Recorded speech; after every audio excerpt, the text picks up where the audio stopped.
Hello friends, കേരളത്തിൽ 35ഓളം railway സ്റ്റേഷനുകളുടെ വികസന പ്രവർത്തനങ്ങളാണ് നടന്നുകൊണ്ടിരിക്കുന്നത്. അതിൽ വരുന്ന കോഴിക്കോട് റെയിൽവേ സ്റ്റേഷന്റെ വികസന പ്രവർത്തനത്തിന്റെ കാഴ്ചകളാണ് ഇന്ന് നമ്മൾ വന്നിട്ടുള്ളത്. ആദ്യമായി ചാനൽ കാണുന്നവരെ ഒന്ന് സബ്സ്ക്രൈബ് ചെയ്യുക, സപ്പോർട്ട് തരിക. നമുക്ക് കൂടുതൽ വിശേഷങ്ങളിലേക്കും കാഴ്ചകളിലേക്കും പോവാം. അതെ, ഞാൻ വന്നിട്ടുള്ളത് നമ്മുടെ കോഴിക്കോട് റെയിൽവേ സ്റ്റേഷന്റെ മുൻവശത്താണ്.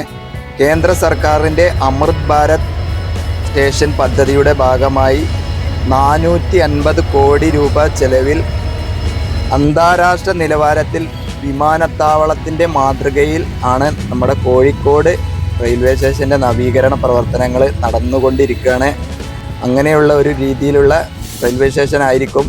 റെയിൽവേ സ്റ്റേഷൻ ആണെന്ന് പറയാൻ പറ്റാത്ത രീതിയിൽ എയർപോർട്ടിന് സമാനമായ രീതിയിലുള്ള വർക്കുകളാണ് ഇവിടെ വരാൻ പോകുന്നത്. ഇത് മുൻവശത്തുള്ള ഭാഗത്താണ് ഇപ്പോൾ നമ്മൾ കാണാൻ നമുക്ക് ഇവിടെ ഷീറ്റുകൾ കൊണ്ടൊക്കെ മറച്ച് പഴയ ബിൽഡിങ്ങുകളൊക്കെ പൊളിച്ച് മാറ്റിയിട്ടുണ്ട്. ഇനി ഈ ഭാഗത്തുള്ള റോഡിൻ്റെ വികസനങ്ങളൊക്കെ വരാനുണ്ട്. ഇങ്ങനെയുള്ള ഓരോ ഭാഗങ്ങളിലും വർക്കുകൾ ഇങ്ങനെ നടന്നുകൊണ്ടിരിക്കുകയാണ്. അപ്പോൾ നമ്മൾ ആദ്യം കാണാം, ഈ ഫ്രണ്ട് ഭാഗത്തു നിന്നാണ് തുടങ്ങിയിട്ടുള്ളത്. ഫ്രണ്ട് ഭാഗത്ത് നിന്ന് തന്നെ ഇവിടെ ഉണ്ടായിരുന്ന ബിൽഡിങ്ങുകളൊക്കെ പൊളിച്ച് മാറ്റിയതിന് ശേഷം ഇപ്പോൾ കാണുന്ന ഒരു സ്ഥിതി ഇങ്ങനെയാണ്. ഇനി ഇവിടെ വലിയ മാറ്റങ്ങളാണ് വരാൻ പോകുന്നത്. കേരളത്തിൽ തന്നെ 35ഓളം റെയിൽവേ സ്റ്റേഷനുകളാണ് ഇതുപോലെ നവീകരിക്കുന്നത്. ഇതാണ് നമ്മുടെ കോഴിക്കോട് റെയിൽവേ സ്റ്റേഷൻ്റെ മാതൃക. അപ്പോൾ വലിയൊരു മാറ്റം തന്നെ ആയിരിക്കും കോഴിക്കോടിനും നമ്മുടെ കേരളത്തിനൊക്കെ റെയിൽവേ സ്റ്റേഷൻ്റെ മാറ്റങ്ങൾ വരുന്നതോടുകൂടി കാണാം. നമുക്ക് ഈ ഭാഗത്തൊക്കെ ബിൽഡിങ്ങുകളൊക്കെ പൊളിച്ച് മാറ്റി പൈലിംഗ് വർക്കുകളാണ് ഇപ്പോൾ നടക്കുന്നത്. അതിന് ശേഷമായിരിക്കും ബാക്കിയുള്ള വർക്കുകൾ. അപ്പോൾ നമുക്ക് ഇനിയും മറ്റു ഭാഗങ്ങളിലൊക്കെ കുറേ വർക്കുകൾ നടക്കുന്നുണ്ട്. സ്റ്റേഷൻ്റെ പുറകുവശങ്ങളിൽ വിശ്രമ റൂമുകൾ, അതുപോലുള്ള മറ്റ് എല്ലാവിധ ഫെസിലിറ്റികളാണ് ഇവിടെ കൊടുക്കുന്നത്. പിന്നെ ഇവിടെ വരുന്നത് ആകാശ ലോബിയാണ്. ആകാശ ലോബി എന്ന് പറഞ്ഞാൽ കിഴക്ക് ഭാഗത്തെയും പടിഞ്ഞാറ് ഭാഗത്തെയും ബന്ധിപ്പിച്ച് 48 മീറ്ററിൽ ഒരു ആകാശ ലോബി, ഒരു പ്ലാറ്റ്ഫോം നിർമ്മിക്കുകയാണ്. ടിക്കറ്റ് ഇല്ലാതെ തന്നെ നമുക്ക് ഇതിൻ്റെ മുകളിലിരുന്ന് ഇതുപോലുള്ള ഭാഗങ്ങളിൽ റെയിൽവേ സ്റ്റേഷൻ്റെ ഭാഗത്തേക്ക് കാണാനും ട്രെയിനുകൾ വരുന്നതും പോകുന്നതൊക്കെ നോക്കിയിരിക്കാനൊക്കെ പറ്റുന്ന ഒരു ആകാശ ലോബി നിർമ്മിക്കുന്നുണ്ട്. പിന്നെ ഇവിടെ വരുന്നത് ഏകദേശം 1100 കാറുകൾ പാർക്ക് ചെയ്യാവുന്ന രീതിയിലുള്ള കാർ പാർക്കിംഗ് സൗകര്യം, കൂടാതെ ഇവിടെ 2500 ബൈക്കുകൾ പാർക്ക് ചെയ്യാവുന്ന നല്ല പാർക്കിംഗ് സൗകര്യങ്ങളും ഒരുക്കുന്നുണ്ട്. നവീകരണത്തിൻ്റെ ഭാഗമായി തന്നെ 90% പഴയ കെട്ടിടങ്ങളും പൊളിച്ചു മാറ്റും എന്നാണ് അറിയാൻ സാധിച്ചത്. കൂടുതൽ എക്സിലേറ്ററുകളും അതുപോലെ ലിഫ്റ്റുകളും കൊടുക്കുന്നുണ്ട്. 24 എക്സിലേറ്ററുകളാണ് ഇവിടെ ഭാഗമായിട്ട് നിർമ്മിക്കുന്നത്. റെയിൽവേ സ്റ്റേഷന് ചേർന്ന് തന്നെ ഒരു IT ഹബ്ബും കൂടെ സ്ഥാപിക്കാനാണ് കേന്ദ്ര സർക്കാരിൻ്റെ തീരുമാനം. അപ്പോൾ വലിയൊരു മാറ്റം തന്നെയാണ് കോഴിക്കോട് വരാൻ പോകുന്നത്. അപ്പോൾ വരും ദിവസങ്ങളിലും വർഷങ്ങളിലൊക്കെ ആയിട്ട് നമ്മുടെ കോഴിക്കോടിന് വരുന്ന ഒരു മാറ്റം വലിയൊരു മാറ്റം തന്നെയാണ്.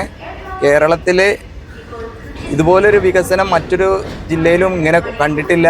എല്ലാ ഭാഗത്തും വലിയ വലിയ മാറ്റങ്ങൾ വന്നുകൊണ്ടിരിക്കുകയാണ്. നമ്മൾ കഴിഞ്ഞ വീഡിയോയിലൊക്കെ പറഞ്ഞതുപോലെ ഫ്ലൈ ഓവറിൻ്റെ വർക്കുകൾ, റോഡ് വീതി കൂട്ടുന്ന വർക്കുകൾ, ഇപ്പം ബീച്ചിൻ്റെ നവീകരണത്തിൻ്റെ വീഡിയോ കഴിഞ്ഞ ദിവസം നമ്മൾ ഇട്ടിരുന്നു. പുതിയ ബസ് സ്റ്റാൻഡ് വരുന്നുണ്ട്. അങ്ങനെയുള്ള കോഴിക്കോട് കുറച്ച് കൂടുതൽ വികസനങ്ങൾ വരുന്നുണ്ട്. അപ്പോൾ നമുക്കൊക്കെ അതിൽ സന്തോഷിക്കാം. നമ്മുടെ നാട് വളരെ നല്ല രീതിയിൽ പുരോഗമിക്കുന്നുണ്ട്.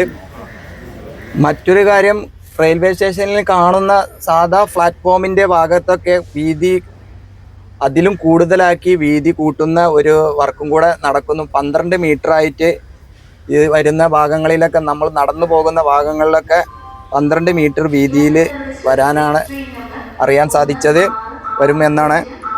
പിന്നെ ഇത് വരുന്നതോടുകൂടി കോഴിക്കോടിന് വലിയൊരു മാറ്റം തന്നെ ആയിരിക്കും. കോഴിക്കോടിൻ്റെ മുഖച്ഛായ തന്നെ മാറ്റുന്ന ഒരു പദ്ധതി കൂടെയാണ്. അപ്പോൾ 2027 ആകുമ്പോഴേക്കും വർക്ക് കംപ്ലീറ്റ് ആവും എന്നാണ് അറിയാൻ സാധിച്ചത്. അപ്പോൾ നമ്മൾ റെയിൽവേ സ്റ്റേഷൻ്റെ പുറകുവശത്തേക്കാണ് വന്നിട്ടുള്ളത്. പുറകുവശത്ത് വരുമ്പോൾ ഇപ്പോൾ ഇവിടെ എന്തോ ഡ്രെയിനേജിൻ്റെ വർക്കുകളൊക്കെ നടക്കുന്നുണ്ട്. ഇവിടെ ഒരു കുറച്ച് ഭാഗത്ത് ഇപ്പോൾ നമുക്ക് കാണാം, ഇവിടെ പൈലിങ്ങുകളൊക്കെ നടക്കുന്നുണ്ട്. ഈ ഭാഗത്തൊക്കെ മണ്ണെടുത്ത് മാറ്റി പൈലിങ് ചെയ്തുകൊണ്ടിരിക്കുന്നുണ്ട്. ഇത് ഇവിടെയുള്ള വിശ്രമ റൂമുകൾ മറ്റുള്ള സൗകര്യങ്ങളൊക്കെ ഒരുക്കിക്കൊണ്ടിരിക്കുകയാണ്. പഴയ ബിൽഡിങ്ങുകളൊക്കെ പൊളിച്ച് ഇവിടെ റെസ്റ്റ് ഏരിയകൾ അങ്ങനെയുള്ള പല വർക്കുകളും നടക്കുന്നുണ്ട്. അപ്പോൾ ഇവിടെ എന്താ ഇതുപോലെ ഷീറ്റ് കൊണ്ടൊക്കെ മതിൽ കെട്ടിയിട്ടുള്ള ഇതിൻ്റെ ആവശ്യമായിട്ടുള്ള കുറേ ബിൽഡിങ്ങുകൾ വരാനുണ്ട്. ഹോട്ടലുകൾ വരുന്നുണ്ട്, ഹോസ്പിറ്റലുകൾ വരുന്നുണ്ട്. ഒരു അന്താരാഷ്ട്ര നിലവാരത്തിലേക്കാണ് വരുന്നത്. അതാണ് ഞാൻ നേരത്തെ ഫസ്റ്റിൽ പറഞ്ഞത്. എയർപോർട്ട് മാതൃകയിൽ എല്ലാവിധ സൗകര്യങ്ങളോട് കൂടിയ ഒരു റെയിൽവേ സ്റ്റേഷൻ ആയിരിക്കും. അപ്പോൾ എല്ലാ 35 റെയിൽവേ സ്റ്റേഷൻ ഇതാണ് ഇതിൻ്റെ ഒരു മാതൃക. ഇവിടെ ഒരു ഫോട്ടോയിൽ വെച്ചത് ഇങ്ങനെ എടുത്തതാണ്. അപ്പോൾ ഇവിടെയൊക്കെ ഇനി വലിയ മാറ്റങ്ങളാണ് വരാൻ പോകുന്നത്. ഓരോ ഭാഗത്തും ആളുകൾക്ക് ബുദ്ധിമുട്ടില്ലാത്ത രീതിയിലാണ് ഇപ്പോൾ വർക്കുകൾ നടക്കുന്നത്. കുറച്ച് ഭാഗത്ത് വർക്കുകൾ നടക്കുമ്പോൾ മറ്റു ഭാഗത്താണ് ഇപ്പോൾ കാര്യങ്ങളൊക്കെ നടക്കുന്നത്. പിന്നീട് അവിടെ നിന്നുള്ള ആളുകൾക്ക് കയറി പോകാനുള്ള വഴികൾ, പുതിയ വഴികൾ ഒരുക്കിയതിന് ശേഷം മറ്റു ഭാഗത്ത് വർക്ക് അങ്ങോട്ട് മാറ്റും. അങ്ങനെയൊക്കെയാണ് ഇവിടെ ചെയ്തുകൊണ്ടിരിക്കുന്നത്. ഇതാണ് ഇപ്പോൾ പുറകു വശത്ത് ഇപ്പോൾ ചെയ്യുന്നത്. ഈ ഭാഗത്തൊക്കെ കുറച്ച് ഭാഗത്ത് ബിൽഡിങ്ങിൻ്റെ വർക്ക് സ്റ്റാർട്ട് ചെയ്തത് കാണാം, കോഴിക്കോട് റെയിൽവേ സ്റ്റേഷൻ. അപ്പോൾ ഒരു ട്രെയിൻ ഇങ്ങനെ പോകാൻ ഇങ്ങനെ വന്ന് നിൽക്കുന്നുണ്ട് ഇവിടെ കുറേ സമയമായിട്ട്. ഒരു ഗൂഡ്സ് വണ്ടിയാണ്. അപ്പോൾ വെറുതെ ഇങ്ങനെ എടുത്താണ്. ഇതാണ് നമ്മുടെ വർക്ക് നടക്കുന്ന സൈറ്റ്. ഇവിടെയൊക്കെ വെള്ളം കയറി ഇങ്ങനെ കിടക്കാൻ തുടങ്ങിയിട്ടുണ്ട്. അപ്പോൾ ഇത് പുറകുവശത്തുള്ള ഒരു ബിൽഡിങ്ങിൻ്റെ വർക്കാണ്. ഇത് എന്താണെന്ന് അറിയില്ല. ഓരോ ബിൽഡിങ്ങിൻ്റെ വർക്കുകൾ കംപ്ലീറ്റ് ആയാൽ നമുക്ക് എന്ത് വർക്കാണ്, എന്ത് ബിൽഡിംഗ് ആണെന്നൊക്കെ അറിയുള്ളൂ.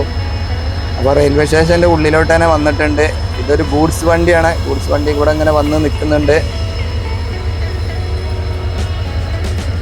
അപ്പം നമ്മൾ കേരളത്തിലും ഒരു അന്താരാഷ്ട്ര നിലവാരത്തിലുള്ള റെയിൽവേ സ്റ്റേഷൻ വരുന്നു. പിന്നെ എടുത്തു പറയുന്ന ഒരു കാര്യം, നമ്മൾ എപ്പോഴും പ്രശ്നത്തിലാക്കുന്ന ഒരു കാര്യമാണ് നമ്മുടെ സിൽവർ ലൈന് എന്ന് പറയുന്ന പദ്ധതി.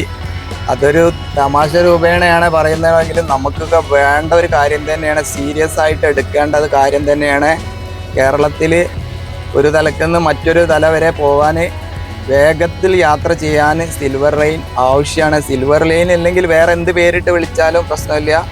അപ്പോൾ അങ്ങനെ ഒരു ട്രെയിലും കൂടെ വേണ്ടത് അത്യാവശ്യമാണ്. ഇതാണ് ഞാൻ നേരത്തെ പറഞ്ഞത്. ഈ ഭാഗത്തൊക്കെ ഇങ്ങനെ ആളുകൾ ഇറങ്ങുന്നതും കയറുന്ന ഭാഗങ്ങളിലൊക്കെ വീതി കൂട്ടാൻ പോവുകയാണ്. അതുപോലെ എക്സിലേറ്ററുകൾ കൂടുതൽ കൊടുക്കുക, അങ്ങനെ എല്ലാവിധ സൗകര്യങ്ങളും വരികയാണ്. പിന്നെ ഇവിടെ മെട്രോ, കോഴിക്കോട് മെട്രോ പ്ലാനിങ് നിങ്ങൾക്കറിയാം എന്ന് വിചാരിക്കുന്നു. കോഴിക്കോടും തിരുവനന്തപുരത്തും ഇനി പുതിയ മെട്രോ പദ്ധതികൾ പ്ലാൻ ചെയ്യുന്നുണ്ട്. അപ്പോൾ അതിന് വേണ്ടിയിട്ടുള്ള സ്ഥലം കൂടെ ഇത് കണക്ടിവിറ്റി ആയിട്ട് കൊടുക്കുന്നുണ്ട്. അതിനുള്ള സൗകര്യങ്ങളും ഇതിൽ ഈ വർക്കിൻ്റെ കൂടെ അതിന് വേണ്ടിയിട്ടുള്ള പ്ലാനിങ് ഒക്കെ ചെയ്യുന്നുണ്ട്. അത് ഏത് ഭാഗത്ത് കൊടുക്കണം, ഏത് ഭാഗത്ത് മെട്രോ സ്റ്റേഷൻ കൊടുക്കണം, അതുപോലെ സിൽവർ ലൈനിൻ്റെ സ്റ്റേഷൻ എവിടെ കൊടുക്കണം, അതിനൊക്കെയുള്ള പ്ലാനും കൂടെ ചെയ്തിട്ടാണ് ഇപ്പോഴുള്ള ഈ റെയിൽവേ സ്റ്റേഷൻ്റെ നവീകരണം നടക്കുന്നത്. അപ്പോൾ പക്ക നല്ലൊരു പ്ലാനിങ്ങിലൂടെയാണ് നമ്മളെ കോഴിക്കോട് റെയിൽവേ സ്റ്റേഷൻ വർക്ക് നടക്കുന്നത്. അപ്പോൾ വരും തലമുറക്കൊക്കെ ഇനി നല്ലൊരു അന്താരാഷ്ട്ര നിലവാരത്തിലുള്ള ഒരു റെയിൽവേ സ്റ്റേഷനിൻ്റെ അനുഭവം അടുത്തറിയാൻ പറ്റും. അപ്പോൾ ഇനിയും നമ്മൾ ഇതിനൊക്കെ വലിയ രീതിയിൽ സപ്പോർട്ട് ചെയ്യണം. നമ്മുടെ രാജ്യത്ത് ഇങ്ങനെയുള്ള നല്ല നല്ല കാര്യങ്ങൾ, വളർച്ചകളൊക്കെ വന്നുകൊണ്ടിരിക്കുകയാണ്. ഇതിൻ്റെ മോഡലൊക്കെ കണ്ടില്ലേ, പഴയ റെയിൽവേ സ്റ്റേഷൻ്റെ ഭാഗം ഇങ്ങനെ ആയിരുന്നു. ഇതൊക്കെ ഇനി പൊളിച്ച് കളയും. പുതിയൊരു മാതൃക ഞാൻ ഫസ്റ്റ് തമ്പനയിലൊക്കെ കൊടുത്തിട്ടുണ്ട്. അതാണ് ഇതിൻ്റെ ഡിസൈന്. അപ്പോൾ കേരളത്തിൽ ആദ്യം ഇവിടെ ആയിരിക്കും പണി കഴിയുകയെന്നാണ് അറിയാൻ സാധിച്ചത്. ഇതാണ് മറ്റു പുറകിൽ വരുമ്പോൾ ഇവിടെയൊക്കെ പില്ലർ വർക്കുകളൊക്കെ തുടങ്ങി കഴിഞ്ഞു. വളരെ വേഗത്തിൽ വർക്കുകൾ നടക്കുന്നുണ്ട്. പിന്നെ മഴയൊക്കെ ആയതുകൊണ്ട് ചെറിയൊരു ഇതൊക്കെ പ്രശ്നങ്ങളൊക്കെ ഉണ്ട്. നല്ല രീതിയിൽ ഫൗണ്ടേഷനൊക്കെ കൊടുത്ത് വലിയ ഹൈറ്റിലുള്ള ബിൽഡിങ്ങൊക്കെയാണ് വരുന്നത്. അപ്പോൾ അതിൻ്റെ വർക്കുകളൊക്കെയാണ് ഇവിടെ നടക്കുന്നത്. അപ്പോൾ സഹോദരങ്ങളെ, നിങ്ങളോട് ഒരു ചെറിയൊരു മെസ്സേജ് എനിക്ക് പറയാനുള്ളത്, നമ്മൾ ഈ വേസ്റ്റൊക്കെ വലിച്ചെറിയുന്ന കാര്യത്തിൽ കുറച്ചും കൂടി ഉത്തരവാദിത്വത്തോടെ പെരുമാറേണ്ട ഒരു സമയമാണത്. വിദേശ രാജ്യങ്ങളിൽ നിന്ന് ടൂറിസ്റ്റുകൾ ആളുകളൊക്കെ വന്നുകൊണ്ട് നമ്മുടെ രാജ്യത്ത് നമ്മളെ നാടിനെയൊക്കെ കാണുമ്പോൾ നമ്മൾ വേസ്റ്റുകൾ റോട്ടിലും മറ്റു സ്ഥലങ്ങളിലൊക്കെ അങ്ങനെ വലിച്ചെറിയുന്ന ഒരു കാഴ്ചകൾ കണ്ടു. ഇന്ന് ഞാനിപ്പോൾ ഈ വീഡിയോ റെക്കോർഡ് ചെയ്യുന്ന സമയത്ത് ഒരു ഇൻസ്റ്റാഗ്രാമിൽ ചങ്ങനാശ്ശേരി ബസ് സ്റ്റാൻഡിൽ വേസ്റ്റ് കൂട്ടിയിട്ട് ഇതിൻ്റെ ഒരു വീഡിയോ ഒരു വിദേശി ഇൻസ്റ്റഗ്രാമിൽ പോസ്റ്റ് ചെയ്ത ഒരു വീഡിയോ ഒക്കെ കാണാനിടയായി. അതൊക്കെ നമ്മുടെ നാടിന് വളരെ അപമാനം തോന്നിക്കുന്ന ഒരു കാര്യമാണ്. അപ്പോൾ അത്തരത്തിലുള്ള പ്രവർത്തികളൊക്കെ നമ്മൾ ഒഴിവാക്കുക, പോസ്റ്ററുകൾ ഒട്ടിക്കുന്നത് പരമാവധി ഒഴിവാക്കുക. ഇങ്ങനെയൊക്കെ ശ്രദ്ധിച്ചാൽ നമ്മുടെ രാജ്യത്തിനും നാടിനും ഒക്കെ ഒരു അഭിമാനത്തോടെ നമുക്ക് പറയാൻ പറ്റുള്ളൂ. എവിടെ നോക്കിയാലും വേസ്റ്റാണ്. നമുക്ക് വേസ്റ്റ് ബിന്നുകൾ കണ്ടാൽ പോലും നമ്മൾ വേസ്റ്റ് ബിന്നിൽ അത് വേസ്റ്റ് നിക്ഷേപിക്കാറില്ല. അപ്പോൾ അതൊക്കെ ആ കാര്യത്തിലൊക്കെ നമ്മളൊക്കെ ഒന്ന് ശ്രദ്ധിക്കുന്നത് വളരെ നല്ലതായിരിക്കും. നമ്മൾ സമ്പൂർണ്ണ സാക്ഷരത കേരളം എന്നൊക്കെ പറയുമ്പോൾ നമ്മൾ ഇതൊക്കെ കണ്ടിട്ടാണ് വിദേശികളൊക്കെ ഇവിടെ വരുന്നത്. അപ്പോൾ വിദേശികളൊക്കെ വരുമ്പോൾ വൃത്തിയില്ലാത്ത ഒരു സ്ഥലങ്ങളൊക്കെ കാണുമ്പോൾ അവർ എടുത്ത് വീഡിയോയിലൊക്കെ ഇതുപോലെ പോസ്റ്റ് ചെയ്യുമ്പോൾ നമുക്കത് നാണക്കേടാണ്. അപ്പോൾ വീഡിയോയിൽ കണ്ടതുകൊണ്ട് പറഞ്ഞു എന്നുള്ള ഒരു വിദേശി നമ്മുടെ നാടിനെ ഇങ്ങനെ മോശമാക്കി പറഞ്ഞപ്പോൾ നമ്മളാണ് അതിൻ്റെ ഉത്തരവാദികൾ.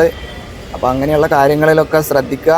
വീണ്ടും പുതിയൊരു വീഡിയോയിൽ കാണാം. അതുവരേക്കും എല്ലാവർക്കും നന്ദി, നമസ്കാരം, ജയ് ഹിന്ദ്.